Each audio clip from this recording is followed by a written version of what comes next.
Welcome to the Epoint Post tutorials. Today, I am going to share how our reprint bill function works. How to get here?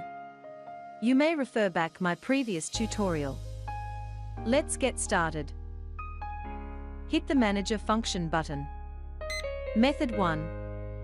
Just key in the receipt numbers without the alphabet. Hit the Search Receipt function. Hit the Reprint Bill function. It is done. Method 2.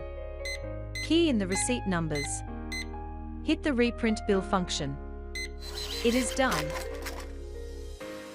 Method 3. Use NextView, a previous view function to search receipt. Hit the Reprint Bill function. It is done. That's all for now. Be sure to check out with others' tutorials. Remember to like, share and following us in Facebook. Thanks for watching.